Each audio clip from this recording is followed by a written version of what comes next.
Hi wrestling fans, thanks for clicking the dreaded D Rose report for today.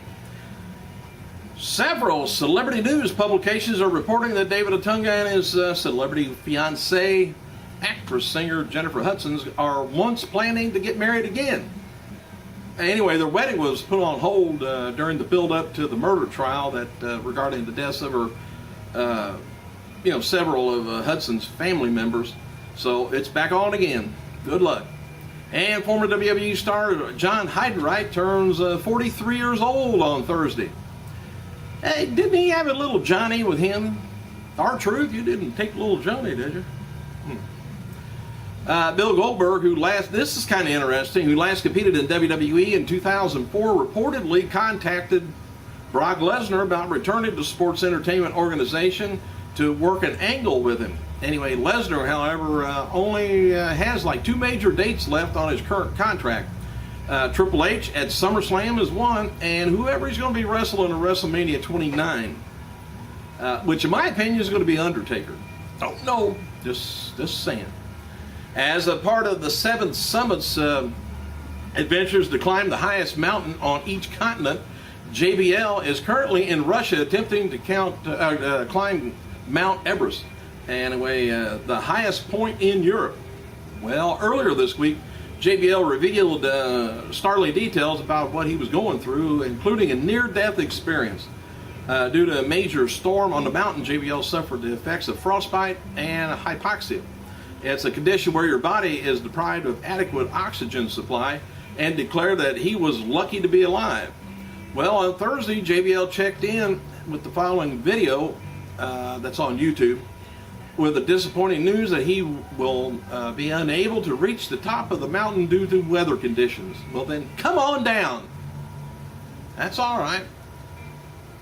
Madison Raynes, she claimed during a backstage interview at last night's Impact Wrestling that she was once crowned Miss USA. Her kayfabe remark was brought to the attention of Miss USA 2010 winner and former Tough Enough contestant Remy Faki. Anyway, who upon seeing her picture tweeted, "Well, look at her pic. Can you tell me she didn't win?" Rain responded to Faki, it's a touche, but I'm still tough enough to make it in this business, and I have a sweet ass crown. Boom. And Reigns since deleted the tweet, I guess. Chris Masters, he revealed on Twitter he's hadn't been offered a contract by TNA after participating in a dark match on June 14th Impact broadcast, but however, he remains optimistic that it will come in due time.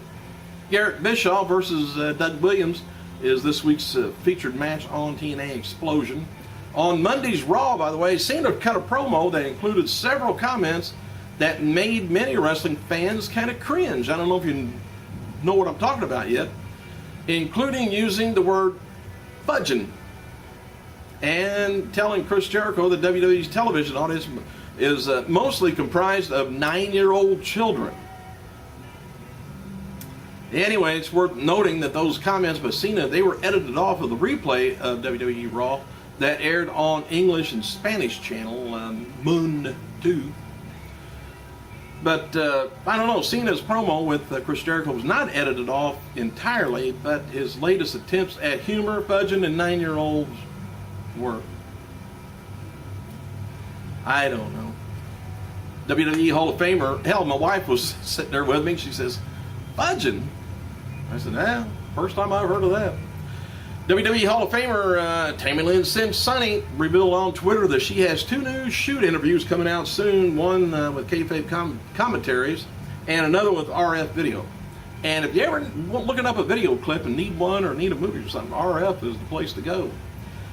WWE taped several matches for this week's Superstars, and it appears some have been taped for next week's show since Epico and Primo. Well, Epico performed twice.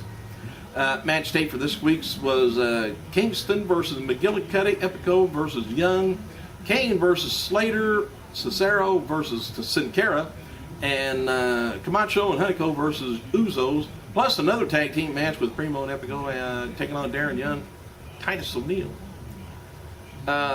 Do you think Titus O'Neil and Darren Young, they're going to go very far? I just kind of wondering. They're a little bit over the edge. People like them, they'll go. But anyway, WWE diva Eve Torres, she was reportedly backstage at Raw Super Show, but was not used, and despite being scheduled to return, though.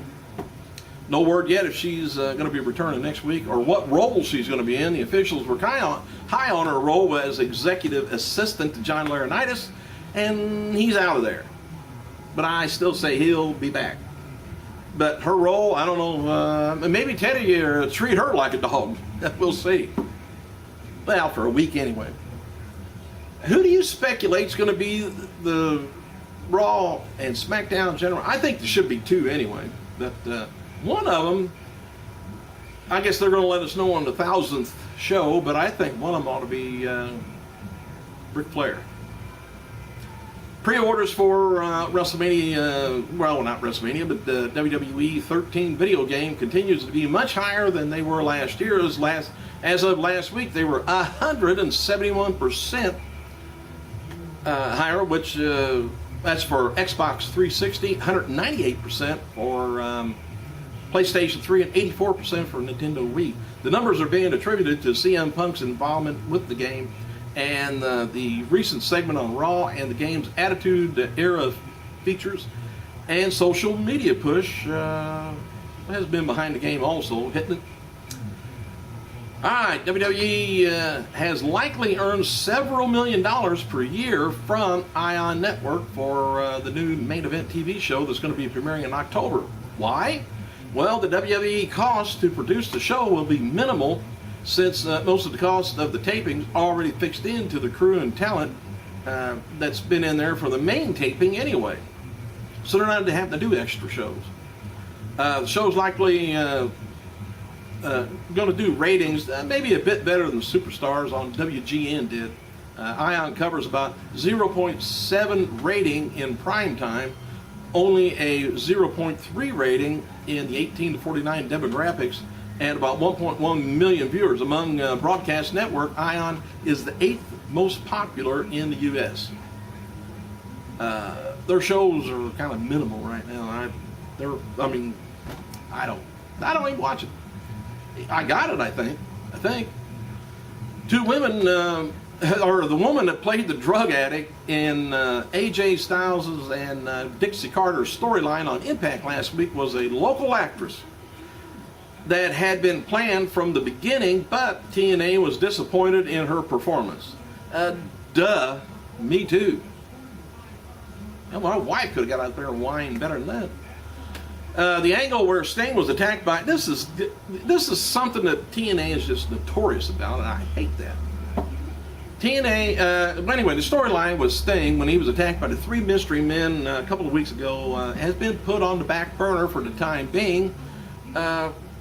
Could be an angle for Bound for Glory in October, but the attack was done in a way to get Sting on the TV for a while, so people would wonder, why he's not in Bound for Glory.